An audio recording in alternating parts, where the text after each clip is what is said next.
दोस्तों बहुत बहुत स्वागत है आपका अपने चैनल यूटी नेट शाही दर्पण में। तो जैसा कि आपको पता है कि इस चैनल के माध्यम से हम एनटी नेट जेआरएफ से टीजीटी पीजी की तैयारी करते हैं। फ्रेंड्स, आज हम भाग एक इकाई 5 हिंदी कविता को स्टार्ट कर रहे हैं। इसके भाग एक, भाग दो और भाग 3 हमारे पास उपलब्ध हैं। भाग एक में हमने पृथ्वीराज रासो कृत रेवा तट को लिया है। सॉरी, पृथ्वीराज रासो से, जो कि चंद्रवरदायी कृत है, रेवा तट को का जिक्र किया लिया है इसमें। अमीर खुसरो की पहेलियां और मुकर्रियों को लिया है। विद्यापति की पदावली है। ठीक है। कबीर जी कबीर है, जिसके संपादक हजारी प्रसाद द्विवेदी हैं। पद संख्या 160 से 209 का जिक्र देखने को मिलता है। जैसी ग्रंथावली, ठीक है, 5 रचनाओं को के महत्वपूर्ण मुख्यांश को हमने लिए हैं। ठीक है। आप बड़े भ्रमित होते हैं कि मैम इकाई 5 को कैसे तैयार करें। ठीक है, इकाई 5 में से आपको तैयार क्या करना है, मैं वो बताऊंगी आपको। इसका भाग 2 भी बड़ा बेहतरीन है और इसके भाग 3 भी उपलब्ध हैं, जो कि ये पीडीएफ ऑलरेडी हमारे पैड को मेंबर्स को जा चुके हैं। और मैंने कहा यूट्यूब पर भी ये क्लास अपलोड होनी चाहिए। जो हमारे मित्र हमें उम्मीद लगा कर बैठे हैं कि हमारे कुछ बेहतर क्लासेस आएंगे, जिससे वो अपनी परीक्षा में इसका अध्ययन करके और अपना परीक्षा अच्छे से क्वालिफाई कर सकते हैं, है ना। तो चलिए बात करते हैं पहले पृथ्वीराज रासो चंद्रवरदायी कृत है। इसका रेवा तट जो 27वां समय है, जो कि हमारे पाठ्यक्रम में लगा हुआ है। ठीक है। रेवा तट का मुख्य विषय क्या है, तो पृथ्वीराज और मोहम्मद गौरी का युद्ध वर्णन है। इस तरह फ्रेंड्स आपको क्या क्या पढ़ना है इकाई 5 में, वही मुख्यांश आपको देखने हैं, है ना। आप बड़े भ्रमित होते हैं। जैसे आपको मान लीजिए आपको कबीर को पढ़ना है। कबीर इसका संपादन जो हजारी प्रसाद द्विवेदी ने कहा किया है, तो थोड़ा सा आप हजारी प्रसाद द्विवेदी को भी अच्छे से समझ लें और कबीर जी के बारे में तो आप समझ ही लें। ठीक है। ना कि केवल उनकी जो पद संख्याएं लगी हुई हैं केवल उसको नहीं देखना है। उनके जो मुख्यांश है, मुख्य परिचय इनका है, या जितना भी तथ्यात्मक वर्णन परीक्षोपयोगी हो, आपको नोट करना है, वो सारी चीजें आपको इकाई 5 में देखनी होंगी। तो रेवा तट समय में पृथ्वीराज ने रेवा नदी के तट पर जो भयानक युद्ध मोहम्मद गौरी से किया, उसी का वर्णन देखने को मिलता है। बात करते हैं कि पृथ्वीराज रासो में 69 समय या सर्ग भी कहते हैं, समय भी कहते हैं, समय है। रेवा तट समय पृथ्वीराज रासो का 27वां समय है। इसमें दिल्ली के महान राजा पृथ्वीराज चौहान तथा सहाबुद्दीन गौरी के रेवा तट पर होने वाले संघर्ष का वर्णन है। जब सहाबुद्दीन को अपने गुप्तचरों द्वारा ज्ञात होता है कि पृथ्वीराज चौहान रेवा तट के समीप वन आखेट में रत हैं, तो वह अपनी सेना सहित पृथ्वीराज पर आक्रमण कर देता है। परंतु पृथ्वीराज चौहान शीघ्र ही मोर्चा संभाल लेते हैं और उसकी सेना को छिन्न भिन्न करके उसे बंदी बना लेते हैं। आगे बात करती हूँ कि यह पृथ्वीराज रासो का अंश है, जिसकी रचना चंद्रवरदायी ने की थी।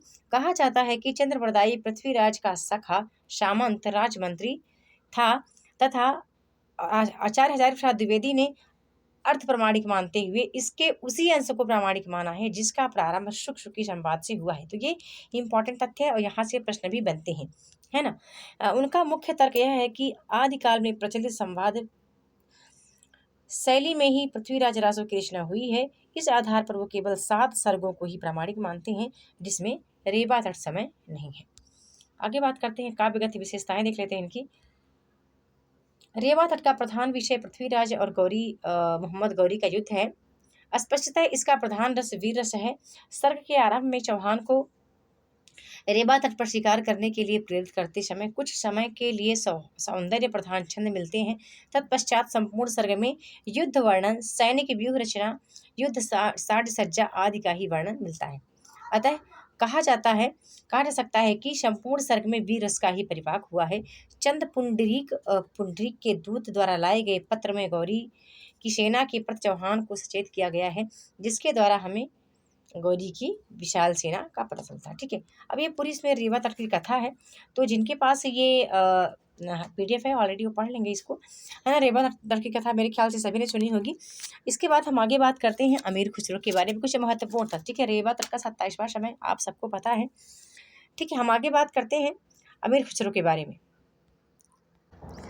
ठीक है, हम अमीर खुसरो के बारे में बात करते हैं फ्रेंड्स। यदि अब जिन मित्रों को लगता है कि मुझे ऐसा उम्मीद करती हूँ कि सबको रेवा तट की कथा पता है, इसलिए मैं इसको नहीं रीड कर रही हूँ, है ना। जिन मित्रों को यदि रेवा तट की कथा पता नहीं है तो वो मुझे ज़रूर कांटेक्ट करेंगे, वो मुझे ज़रूर कमेंट करके बताएंगे, तो मैं टेलीग्राम पर रेवा तट की कथा का PDF उनको, केवल रेवा तट उनको प्रोवाइड कर दूँगी। ठीक है। मध्य एशिया की लाचन जाति के तुर्क सैफुद्दीन के पुत्र अमीर खुसरो का जन्म सन 1255 ईस्वी में गांव पटियाला जिला एटा में हुआ था। इनका मूल नाम अब्दुल हसन था। मृत्यु इनकी 1324 हुई है। यहाँ विक्रमी संवत में भी है, देख लीजिएगा, है ना। उपाधि इनको तो खुसरो सुखन, यह उपाधि मात्र 12 वर्ष की उम्र में ही बुजुर्ग विद्वान ख्वाजा इजुद्दीन द्वारा प्रदान किया गया था। उनका उपनाम जानते हैं सभी कि तुर्क-ए अल्लाह तोता-ए हिंद भी कहा जाता है इनको। इनके गुरु का नाम निजामुद्दीन औलिया है। उनका परिवार कई पीढ़ियों से राज दरबार से संबंधित था। स्वयं अमीर खुसरो ने 8 सुल्तानों का शासन देखा था। अमीर खुसरो प्रथम मुस्लिम कवि थे जिन्होंने हिंदी शब्दों का खुलकर प्रयोग किया। वे पहले व्यक्ति थे जिन्होंने हिंदी, हिंदवी और फारसी में एक साथ लिखा। उन्हें खड़ी बोली के आविष्कार का श्रेय दिया जाता है। वे अपनी पहेलियों और मुकर्रियों के लिए जाने जाते हैं। सबसे पहले खुसरो ने अपनी भाषा के लिए हिंदवी का उल्लेख किया था। वे फारसी भाषा के कवि भी थे। उनको दिल्ली सल्तनत का आश्रय मिला हुआ था। 7 वर्ष की अवस्था में खुसरो के पिता का देहांत हो गया। किशोरावस्था में उन्होंने कविता लिखना प्रारंभ किया और 20 वर्ष के होते होते वे कवि के रूप में प्रसिद्ध हो गए। खुसरो ने अपना सारा जीवन राजाश्रय में ही बिताया। राज दरबार में रहते हुए खुसरो हमेशा कवि, कलाकार, संगीतज्ञ और सैनिक ही बने रहे। उन्होंने भारतीय और ईरानी रागों का सुंदर मिश्रण किया और एक नवीन राग शैली ईमान जिल्फ साजगरी को जन्म दिया। भारतीय गान में कव्वाली और सितार को इन्हीं की देन माना जाता है। इन्होंने गीत के तर्ज पर फारसी और अरबी गज़ल के शब्दों को मिलाकर कई पहेलियाँ और दोहे भी लिखे हैं। ठीक है, आगे बात करते हैं खुसरो की रचनाएं। तो इनके द्वारा रचित ग्रंथों की संख्या 100 बताई जाती है, जिसमें से कुछ ही उपलब्ध हैं, जैसे कि खालिक बारी, पहेलियाँ, मुकर्रियाँ, गज़ल, 2 सखुने होगा। ठीक है, सूखने 2 सखुने होगा। ठीक है, माफ़ कीजिएगा, सूखने हो गया, 2 सखुने, नूह सिपहर, नजराने हिंद, हालाते कन्हैया। ठीक है, ये इनका इंपॉर्टेंट है। खालिक बारी के बारे में सभी जानते हैं। खालिक बारी रचना एक शब्दकोश है। इसमें तुर्की, अरबी, फारसी और हिंदी भाषा के पर्यायवाची शब्दों को शामिल किया गया है। यह गयासुद्दीन तुगलक के पुत्र को भाषा का ज्ञान सिखाने के उद्देश्य से रचा गया था। तो ये आपको नोट करना है। ठीक है, नूह सिपहर जो है ये भी इनकी रचना है। नूह सिपहर में भारतीय बोलियों के संबंध में विस्तार से वर्णन किया गया है। खुसरो को हिंदू इस्लामी समन्वित संस्कृत का प्रथम प्रतिनिधि कवि माना जाता है। इन्हें हिंदी खड़ी बोली का प्रथम कवि भी माना जाता है। ब्रज और भाषा और अवधि दोनों पर को मिलाकर काव्य रचना करने का आरंभ इन्होंने ही किया था। अमीर खुसरो की प्रथम हिंदी रचनाओं का संकलन जवाहरे खुसरवी नाम से 1918 ईस्वी में मौलाना रशीद अहमद सालम होना चाहिए था, सालम ने अलीगढ़ से प्रकाशित करवाया था। इसका दूसरा संकलन 1922 ईस्वी में ब्रजरत्न दास ने नागरी प्रचारणी सभा काशी के माध्यम से खुसरो की हिंदी कविता नाम से करवाया। ठीक है, अब इम्पॉर्टेंट ये भी है कि डॉक्टर रामकुमार वर्मा ने खुसरो को अवधि का प्रथम कवि कहा है। खुसरो अपनी पहेलियों के कारण सर्वाधिक प्रसिद्ध थे। खुसरो का कथन था कि मैं हिंदुस्तान का तूती हूँ, अगर तुम भारत के बारे में वास्तव में कुछ पूछना चाहते हो तो मुझसे हिंदी में पूछो। ठीक है, पहेली की परिभाषा के समय में यहाँ पर कुछ वर्णन दिया गया है। यहाँ पर देखो कुछ बूझ पहेली आपको पता है एग्जाम में पूछ जाता है, तो मैंने सारे पहेलियों को नहीं लिया है, सभी पहेलियों को कुछ का जिक्र मैंने यहाँ पर किया है। तो जिनके पास PDF है तो ऑलरेडी उन्होंने इसको देखा हुआ है ना, उन्होंने इसको ऑलरेडी देखा हुआ है। तो यहाँ पर कुछ लिए हैं, जैसे एक अनार वह दांत दतीली दुबली पतली छैल छबीली जा वह तिरियह लागे भूख सूखे हरे चबावे रूख जो बताए वाही बलिहारी खुसरो कहे वारी को वारी। तो इसका जो उत्तर है आरी है। तो ये कुछ मैंने यहाँ पर लिए हैं, सभी नहीं लिए हैं। यदि आपको लगता है कि आपके लिए पढ़ना इंपॉर्टेंट है, इंपॉर्टेंट तो है, खैर यदि आपके पास नहीं हो तो ज़रूर बताइएगा मुझे कमेंट करके। और विद्या पदावली हमारा तीसरा पार्ट है। तो हम यहाँ देख लेते हैं 1350 से 1455। अच्छा, इनके जन्म मत के संबंध में बड़ा मतभेद है, बहुत मतभेद देखने को मिलता है ना। कोई विद्वान कुछ और बताते हैं, कोई कुछ और बताते हैं, तो सब कुछ लगभग है। इनका जो पूरा नाम है वो विद्यापति ठाकुर है। अन्य नाम मैथिल या महाकवि कोकिल भी कहा जाता है इनको। सन 1950 से 55 के मध्य इनका जन्म समय माना जाता है। जन्मभूमि है विपशी गांव, मधुबनी जिला, बिहार। पिता गणपत ठाकुर हैं, माता श्रीमती हंसनी देवी हैं। विषय है इनका श्रृंगार और भक्ति रस। भाषा इनकी संस्कृत, अवहट्ट और मैथिली है, तो इम्पॉर्टेंट है। कर्ण क्षेत्र इनका संस्कृत साहित्यकार थे ये। पुरस्कार उपाधि महाकवि को इन्हें दी गई है। नागरिकता भारतीय है। मुख्य रचनाएं कीर्तिलता, कीर्ति पताका, दुर्गा भक्त रंगणी, गोरक्ष विजय, गंगा वाक्यावली, भू परिक्रमा आदि है। ठीक है, अब थोड़ा सा इनके बारे में देख लेते हैं। तो विद्यापति की प्रसिद्ध का मूलाधार उनकी रचना पदावली है। पदावली में भक्ति विषयक पद भी हैं और श्रृंगार विषयक पद भी। ठीक है, ये बड़ा इंपॉर्टेंट है आपके लिए देखना। संभवतः पदावली के आधार पर ही विद्वानों ने यह प्रश्न उठाया कि विद्यापति भक्त कवि हैं श्रृंगारी के। तो विद्यापति की कविताओं के बारे में विभिन्न विद्वानों ने समय समय पर अपने विचार व्यक्त किए हैं। आचार्य शुक्ल का कथन बड़ा इंपॉर्टेंट है, परीक्षा में कई बार रिपीट होता है कि विद्यापति के पद अधिकतर श्रृंगार के ही हैं, जिनमें नायक नायिका राधा कृष्ण हैं। इन पदों की रचना जयदेव के गीत काव्य के अनुकरण पर ही शायद की गई है। इनका माधुर्य अद्भुत है। विद्यापति शैव थे। इन्होंने इन पदों की रचना श्रृंगार काव्य की दृष्टि से की है, भक्त के रूप में नहीं। विद्यापति को कृष्ण भक्तों की परंपरा में नहीं समझना चाहिए। अब ये देख रहे हैं यहाँ पर आचार्य शुक्ल कहते हैं कि कृष्ण भक्तों की परंपरा में इनको नहीं समझना चाहिए। हजारी प्रसाद द्विवेदी देखिए क्या कहते हैं कि द्विवेदी का विद्यापति के बारे में मत उनके ग्रहणशीलता और प्रभाव को लेकर अधिक बनाया गया लगता है। वे कहते हैं कि विद्यापति श्रृंगार रस के सिद्ध वाक कवि थे। उनकी पदावली में राधा और कृष्ण की जिस प्रेम लीला का चित्रण है वह अपूर्व है। इस वर्णन में प्रेम के शरीर पक्ष की प्रधानता अवश्य है, पर इससे सहृदय के चित्त में विकार नहीं उत्पन्न होता, बल्कि भावों की सांद्रता और अभिव्यक्ति की प्रेषण गुणिता के कारण वह बहुत ही आकर्षक हो गया है। आगे बात करते हैं रामवृक्ष बेनीपुरी क्या कहते हैं। तो उन्होंने रामवृक्ष बेनीपुरी, जिन्होंने विद्यापति के गीतों का एक संकलन किया है, स्पष्ट लिखते हैं कि विद्यापति श्रृंगारी कवि थे। विद्यापति ने कविता में अपना आदर्श जयदेव को माना है। लोग इन्हें अभिनव जयदेव भी कहते थे, अतः जयदेव के समान वे संगीतपूर्ण कोमलकांत पदावली में श्रृंगारिक रचना करते थे। शिव प्रसाद सिंह का मत भी देख लेते हैं। इन्होंने कहा है कि विद्यापति वस्तुतः संक्रमण काल के प्रतिनिधि कवि हैं। ठीक है, अब जानते हैं संक्रमण काल कौन सा है, आदिकाल है, क्योंकि आदिकाल जो चल रहा था जब, उस समय विद्यापति कवि के रूप में हमारे समक्ष उभर कर आते हैं। तो ये भक्त कवि तो थे ही, श्रृंगार वर्णन भी इनके रचनाओं में देखने को मिलता है। तो कई विद्वानों में मतभेद होता है। वे दरबारी होते हुए भी जन कवि हैं, श्रृंगारिक होते हुए भक्त हैं, शैव या शाक्त या वैष्णव होते हुए भी धर्मनिरपेक्ष हैं, संस्कारी ब्राह्मण वंश में उत्पन्न होते हुए भी विवेक सशस्त्र या मर्यादावादी नहीं हैं। इस प्रकार विद्यापति का व्यक्तित्व अत्यंत गुम्फित और उलझा हुआ है। यह नाना प्रकार के फूलों की वनस्थली है, एक फूल का गमला नहीं। विद्यापति का व्यक्तित्व मिथिला की उस पृथ्वी की उपज है जिसमें धान की यौवन पूर्ण गंध और आमों के बैर की महक है। ठीक है, वह मिथिला जिसके स्वर्ण गर्भित अंचलों में बागमती, कमला, गंडक और कोसी की धाराएं निरंतर प्रवाहित हैं, जहाँ की काली अमराइयाँ नील मेघों में ढहती हैं और शरद चंद्र की चांदनी से सुधा स्नात होती रहती हैं। जो मिथिला जो तर्क कर्कश पंडितों के न्याय शास्त्रीय वाद विवादों और युवतियों के प्रेम गीतों को एक साथ अपने हृदय में सुलाए रहती है। आगे बात करते हैं तो जॉर्ज ग्रेशन, बाबू श्याम सुंदर दास तथा बाबू ब्रजनंदन सहाय जैसे कुछ विद्वानों ने विद्यापति को भक्त कवि माना है। वहीं दूसरी ओर आचार्य शुक्ल, बाबू सक्सेना, रामकुमार वर्मा, बच्चन सिंह जैसे विद्वानों ने विद्यापति को श्रृंगारिक कवि कहा है। अब यहाँ पर आप देखेंगे कि श्रृंगारिक कवि मानने वाले के जो है वो भी अपना तर्क देते हैं कि ये श्रृंगारिक क्यों है। फिर आप देखेंगे यहीं पर विद्यापति को भक्त कवि मानने वाले भी अपना तर्क देते हैं कि भक्त कवि ये क्यों है और श्रृंगारिक क्यों है। तो चलिए देख लेते हैं। बड़ा बढ़िया ये टॉपिक है।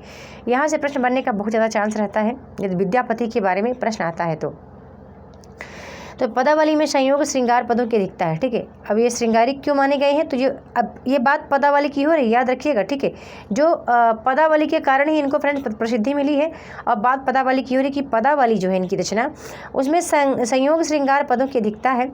विद्यापति शैव थे, अतः यदि भक्ति करनी होती तो शिव पार्वती को की न करके राधा कृष्ण की करती। ठीक है, करते न कि राधा कृष्ण की। विद्यापति ने अपने आश्रयदाता राजा शिव सिंह की प्रशंसा में मनोरंजन हेतु कृष्ण राधा का प्रतीकात्मक प्रयोग किया है, जो वास्तव में शिव सिंह ही है। विद्यापति के काव्य में विद्यमान भक्ति तत्व की सबसे तीखी आलोचना आचार्य शुक्ल करते हैं और लिखते हैं कि आध्यात्मिक रंग के चश्मे आजकल बहुत सस्ते हो गए हैं, उन्हें चढ़ाकर जैसे कुछ लोगों ने गीत गोविंद को आध्यात्मिक संकेत बताया है, वैसे ही विद्यापति के इन पदों को भी। श्रृंगार विषयक इन्हीं तर्कों के आधार पर विद्यापति के काव्य को निराला नागिन की लहर कहते हैं, तो बच्चन सिंह खजुराहो की मंदिरों वाली आध्यात्मिकता भी बताते हैं।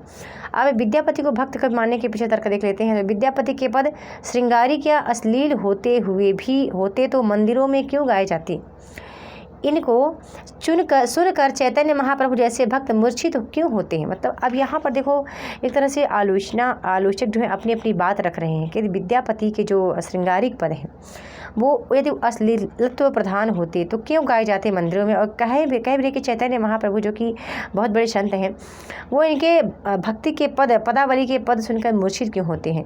परवर्ती काल में कृष्णदास गोविंददास जैसे कवियों ने विद्यापति को भक्त कवि के रूप में ही महत्व दिया है। यदि राधा कृष्ण के श्रृंगार का विस्तृत वर्णन कर सूरदास भक्त कवि हो सकते हैं तो विद्यापति क्यों नहीं। विद्यापति ने शिव स्तुति, गंगा स्तुति, काली वंदना, कृष्ण प्रार्थना जैसे भक्ति परक पदों की भी रचना की है। विद्यापति को भक्त मानते हुए जॉर्ज गिरिसन ने लिखा है कि राधा जीवात्मा का प्रतीक है और कृष्ण जीवात्मा परमात्मा से मिलने के लिए निरंतर प्रयत्नशील है। ठीक है, आगे निष्कर्षतः बात करते हैं तो उपयुक्त विश्लेषण के आलोक में यह माना जा सकता है कि विद्यापति में श्रृंगार समन्वित भक्ति है। इनके यहाँ लौकिक प्रेम ही ईश्वरोन्मुख होकर कहीं कहीं भक्ति में परिणित हो जाता है। इनकी भक्ति भावना पर अपनी पूर्ववर्ती परंपरा का प्रभाव है, साथ ही प्रेम तत्व का सम्मिश्रण भी देखने को मिलता है। ठीक है, तो अब देखेंगे कि विद्यापति के बारे में प्रश्न आते हैं बनेंगे तो उनकी पदावली के संबंध में क्या लोगों के मत हैं, क्या विचार हैं, ये बनेंगे, ना कि पंक्तियों से कुछ प्रश्न बनने का चांस है। ठीक है, पंक्तियों से प्रश्न बनने का चांस 8-10 रचनाएं हैं जिनको मैंने ऑलरेडी जिनका जिक्र मैंने किया हुआ है कि कौन कौन सी रचनाएं हैं जैसे प्रश्न बन सकते हैं। तो आप देखेंगे या तो अमीर खुसरो हैं, कबीर हैं, जयश्री ग्रंथावली है, सूरदास, तुलसीदास, यहाँ तक कि प्रिय प्रवास है ना, भारत भारती, साकेत, नवम सर्ग है, फिर आप देखेंगे कि आशु है, कामायनी का श्रद्धा, लज्जा, इड़ा सर्ग है, यहाँ से प्रश्न बनते हैं। निराला जी का सरोज स्मृति, राम की शक्ति पूजा, कुकुरमुत्ता, यहाँ से प्रश्न बनते हैं। ठीक है, परिवर्तन से प्रश्न बन चुका है तो इस बार चांस तो नहीं है। पर महादेव वर्मा की रचनाएं पढ़ना आपके लिए महत्वपूर्ण है। रामधारी सिंह दिनकर का उर्वशी और स्मृति आप जरूर पढ़ें। साथ ही साथ आप देखेंगे कि सच्चिदानंद हीरानंद वासयन अगजैन जी का असाध्य वीणा, हरी घास पर क्षण भर, कितने नावों में कितनी बार इसको आपको देखना पड़ेगा। मुक्तिबोध की भूल गलती, ब्रह्म राक्षस अंधेरे में आपको देखना पड़ेगा। धूमिल की नक्सड़वाल, इन धूमिल की रचनाएं सभी आपको देखना है क्योंकि फ्रेंड्स ये जो समकालीन कवि हैं, समकालीन जो हमारे कवि हैं, ये इन्होंने बड़ा ही राजनीतिक व्यंग्यात्मक कविताएं लिखी हैं जो कि आज की आधुनिकता के परिवेश के अनुसार इनकी कविताएं बहुत ज़्यादा प्रासंगिक हैं पढ़ने के लिए। तो इन्हें आप देख लीजिएगा। और बाकी मैंने बता दिया कि इनकी रचनाओं को आप अच्छे से पढ़ लें, उसके भावार्थ समझ लें, रचनाओं का प्रकाशन वर्ष देख लें, साथ ही साथ रचनाओं को किस पुरस्कार से नवाजा गया है तो ये चीज़ें देख लें। तो इतना बहुत है इकाई 5 में तैयार करने के वास्ते। और पंक्तियाँ पढ़ लें, ज़्यादा यहाँ आपको जोर देने की आवश्यकता नहीं है। ठीक है, वीडियो ज़्यादा बड़ी ना हो तो मैं चाहती हूँ कि थोड़ा सा कबीर जी को पढ़ लिया जाए, है ना। काफ़ी बड़ी वीडियो हो सकती है क्योंकि कबीर काफ़ी दूर तक हैं। ओहो हो, बहुत बड़ी वीडियो होगी भाई, ये तो बहुत ज़्यादा है ना, बहुत ज़्यादा है क्योंकि ये PDF फ्रेंड्स पैड मेम्बर्स को जाते हैं, बहुत बड़े हैं। ठीक है, चलिए थोड़ा सा हम कबीर को देख लेते हैं है ना, हम कबीर जी को देख लेते हैं, थोड़ा सा कबीर जी को देख लेते हैं।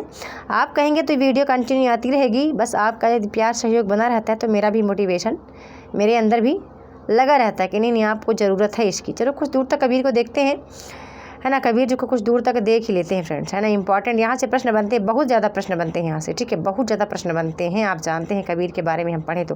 प्रकाशन वर्ष 1941, संपादक हजारी प्रसाद द्विवेदी है, इकाई 5 में ये कविताएँ लगी हुई हैं इनकी।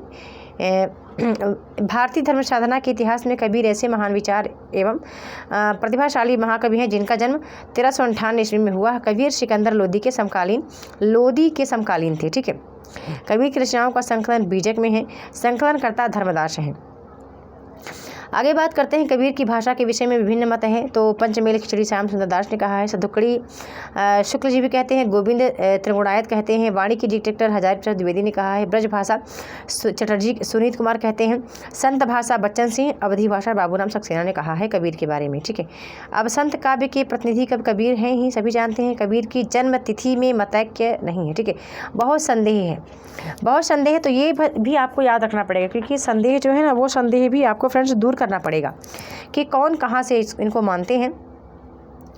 तो इनके दोहे से स्पष्ट होता है कि 1455 साल गए चंद्रबार एक ठाठ भय, है ना। 1455 इनके जन्म के समय माना गया है इनके दोहे के अनुसार। ठीक है, जेठ सुदी बरसाइत को पूर्णमासी प्रकट भय। ठीक है, अब इनका जो निधन भी है यहाँ पर देखो, यहाँ जिक्र किया गया है, तो सभी जानते हैं, इस पर ज़्यादा मुझे बात करने की आवश्यकता नहीं है ना। अब आगे बात करते हैं कबीर के चरित्र बोध के अनुसार। तो जो चरित्र बोध के अनुसार है, तो इनका जो जन्म और है ना, वो संवत 1575 है ना, 1575। ठीक है, कियो मगहर को गौन माघ सुदी एकादशी लयो रव पौन में मौन। ठीक है, अभी इनके निधन के बारे में ये यहाँ पर पंक्तियाँ मिलती हैं, है ना। काशी माँ से मगहर, इनके निधन के बारे में हैट्रिक भी है, कोई काशी से मानते, कोई मगहर से मानते हैं। ठीक है, जन्म व निधन दोनों का यहाँ पर ट्रिक है। ठीक है, जन्म व निधन का, जन्म काशी और निधन मगहर। ठीक है, ये ट्रिक है। ठीक है, सिकंदर लोदी द्वारा कबीर के साथ किए गए अत्याचारों का वर्णन आनंद दास कृत कबीर परिचय में है, तो ये भी आपको याद रखना पड़ेगा। किंवदंती के अनुसार, मतलब किंवदंती यानी कई विद्वानों के अनुसार, कि स्वामी रामानंद के वरदान स्वरूप एक विधवा ब्राह्मण कन्या को पुत्र प्राप्ति हुई और लोक लाज के कारण वह पुत्र को लहर तारा के ताल पर फेंक आई। अली या नीरू नामक जुलाहा उस बालक को अपने घर उठा ले गए।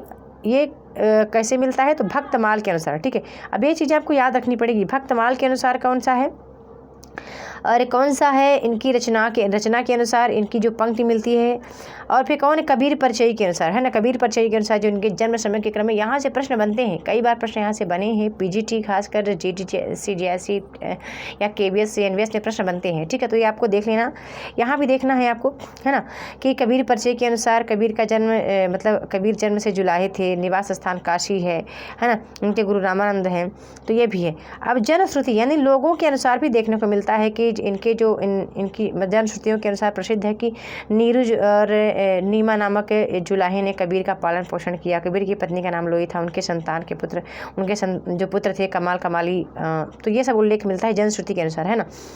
बड़ा यहाँ पर भ्रम है, सभी चीज़ें आपको अच्छे से डाउट क्लियर करके रखनी पड़ेंगी, है ना। आजकल की उपलब्ध रचनाओं में कबीर के पद, साखी, रमैनी एवं कुछ अन्य प्रकार की रचनाएं सम्मिलित हैं। पंचबानी, सर्वांगी आदि ग्रंथों में अन्य कवियों के साथ कबीर की रचनाएं भी संग्रहित हैं। कबीर बीजक, कबीर बानी तथा सत्य कबीर साखी जैसे स्वतंत्र काव्य संग्रह भी वर्तमान में उपलब्ध हैं। सिकंदर लोदी के अत्याचारों का वर्णन भक्तमाल की टीका प्रियादास में हुआ है। ठीक है, बघेल राजा नाहर सिंह देव कबीर के समकालीन थे। सिकंदर शाह जी का काशी आगमन कबीर से संबंधित है। इनका ये भी इंपॉर्टेंट है देखना कि गुरु ग्रंथ साहब अर्जुन देव 1661 में कबीर के पदों का रागू सलूक शीर्षक से संकलन किया। इंपॉर्टेंट ये भी है कि हिंदी भक्त काव्य का प्रथम क्रांतिकारी प्रश्नकर्ता कबीर हैं। बच्चन सिंह के अनुसार आपको देखना पड़ेगा। मुसलमानों के अनुसार कबीर के गुरु का नाम सूफी फकीर शेख तकी था। ये सिकंदर लोदी के पीर गुरु थे। ठीक है, अब ये सभी जानते हैं यहाँ पर कि बीजक का जो संपादन संग्रह है इन्होंने धर्मदास जी ने किया है, जिनमें 3 रचनाएं संग्रहित हैं, रमैनी, शबद और शाखी, ये सभी जानते हैं। ये यहाँ पर जिक्र मैंने किया है, ये मैंने इकाई 2 का PDF बनाया था। इकाई 2 में मैंने इन सब का जिक्र किया नहीं था, तो मैंने इकाई 5 में हमारे मित्रों के लिए प्रोवाइड किया था। ठीक है, तो सभी इनसे परिचित हैं, ये बहुत सामान्य सी बातें हैं, याद रखना है ना। आप सरल से कठिन की ओर चलें, पहले सरल बातों को पढ़ें, तब जाके कठिन बातों को समझें तो ज़्यादा बेहतर होगा। विशेष बात करूं तो साखी इस भाग में कबीर द्वारा रचित दोहों को शामिल किया गया है। इसमें सांप्रदायिक शिक्षा और सिद्धांत के उपदेश हैं। किसमें? साखी में। इसकी भाषा सदुक्कड़ी है। इसका विभाजन 59 अंगों में किया गया है। ठीक है, हाँ, ये अब आगे देखते हैं। शब्द के बारे में सभी जानते हैं कि इस भाग द्वारा रचित पदों को शामिल किया गया है। इसकी भाषा ब्रज या पूर्वी बोली है। इस भाग में कबीर के माया संबंधी विचारों की अभिव्यक्ति हुई है। आगे बात करते हैं रमैनी। इस भाग में कबीर द्वारा रचित राम संबंधी पदों व चौपाइयों को शामिल किया गया है। इसकी भाषा ब्रज या पूर्वी बोली है। कबीर की भाषा को पंचमेल खिचड़ी, सदुक्कड़ी आदि नामों से अभिहित किया गया है। हजारी प्रसाद द्विवेदी ने इनके भाषा को भाषा का डिटेक्टर कहा, तो ये भी इंपॉर्टेंट है। ये आप सब जानते हैं।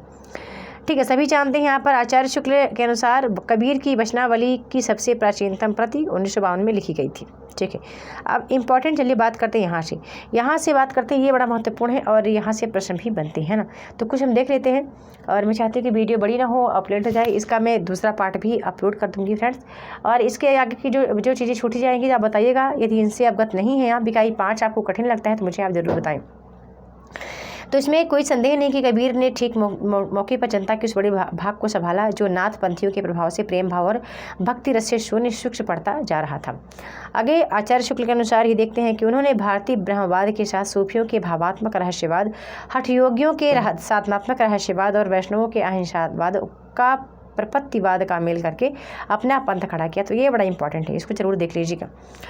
भाषा बहुत परिष्कृत और परिमार्जित न होने पर भी कबीर की उक्तियों में कहीं कहीं विलक्षण प्रभाव और चमत्कार है। प्रतिभा उनमें बड़ी प्रकृति का, ये टाइप मिस्टेक है, देख लेना, बड़ी प्रखर थी, इसमें संदेह नहीं है। ठीक है, लक्ष्मी सागर वैष्णव लिखते हैं कि कबीर की रचनाओं में भारतीय निर्गुण ब्रह्मवाद, सूफियों का रहस्यवाद, योगियों की साधना, अहिंसा आदि की बातें होती हुई भी स्वामी की दृष्टि से सगुण ब्रह्म का उल्लेख हो गया है।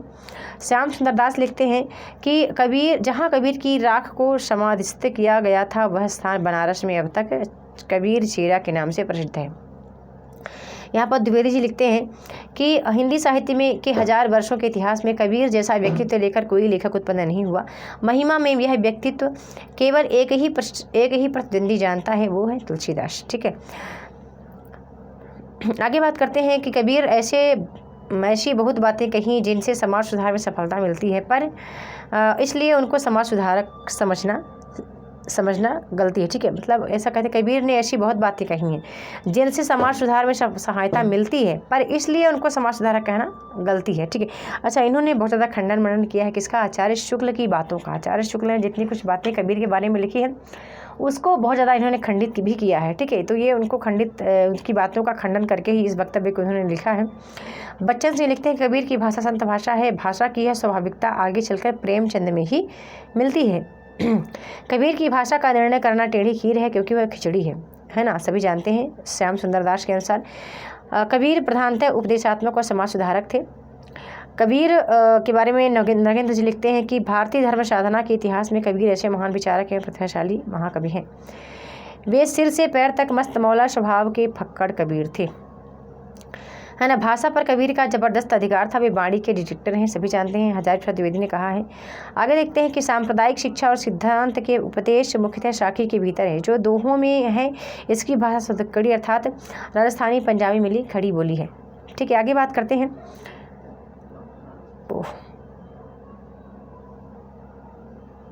ठीक है, आगे बात करते हैं आचार्य शुक्ल के अनुसार कि निर्गुण पंथ में जो थोड़ा बहुत ज्ञान पक्ष है वह वेदांत से लिया हुआ है। जो प्रेत तत्व है ना, प्रेम तत्व होना था, माफ करना, प्रेम तत्व है वह सूफियों का है। ये प्रेत हो गया है, प्रेम तत्व होना था, जो लोग देख रहे हैं वो इसको मिला लेंगे। ठीक है, प्रेम तत्व है वह सूफियों का है। अहिंसा और प्रपत्ति की अतिरिक्त वैष्णव का और कोई अंश उसमें नहीं है। उसमें सुरत और निरत शब्द के बौद्ध शब्दों के हैं। ठीक है, सुरत यानी और निरत यानी, इसका जिक्र मैंने कई बार कहा है। सुरत यानी परमात्मा, निरत यानी जीवात्मा। ठीक है, आगे बात करते हैं कि कबीर का रहस्यवाद प्राय सूक्ष्म और नीरस है। ठीक है, बच्चन से यहाँ पर लिखते हैं कि यह कहना है कि समाज सुधारक वे थे गलत है, मतलब यह कहना कि वे समाज सुधारक थे गलत है। यह कहना कि वे धर्म सुधारक थे और भी गलत है। यदि सुधारक थे तो रेडिकल सुधारक थे, वे धर्म के माध्यम से समाज में क्रांतिकारी परिवर्तन लाना चाहते थे, ऐसा बच्चन सिंह लिखते हैं। ठीक है, कबीर भगवान के निशावतार के मानव प्रतिमूर्ति थे, द्विवेदी जी ने कहा है। गणपत चंद्रगुप्त लिखते हैं कि कबीर की सैद्धांतिक या दार्शनिक मान्यताएं अद्वैतवाद के अनुकूल है। व्यावहारिक क्षेत्र में कबीर पूर्णतः प्रगतिशील दिखाई पड़ते हैं। ठीक है, अभी बहुत बड़ा है, बहुत बड़ा PDF है यह कबीर के बारे में पूरा, जो इनकी रचनाएँ हैं उसके बारे में बहुत काफ़ी बातें कही गई हैं। इसमें वीडियो काफ़ी बड़ी हो रही है, तो जब हम प्रश्नोत्तरी करेंगे तो हम इन सब का जिक्र करेंगे। ठीक है, प्रश्नोत्तरी के माध्यम से इन सब का हम जिक्र ऑलरेडी फ्रेंड्स करेंगे, है ना। इसके बाद जैसी ग्रंथावली, नागमती वियोग खंड, जो कि जिसके संपादक आचार्य शुक्ल हैं। तो ये इसका जो है वो 30वां खंड हमारे पाठ्यक्रम में लगा हुआ है, नागमती वियोग खंड का। तो उसको मैं अगली वीडियो में देख लूँगी। आपको क्लास कैसी लगी लाइक और कमेंट के माध्यम से अवश्य बताएं। वीडियो के साथ बने रहने के लिए बहुत बहुत धन्यवाद।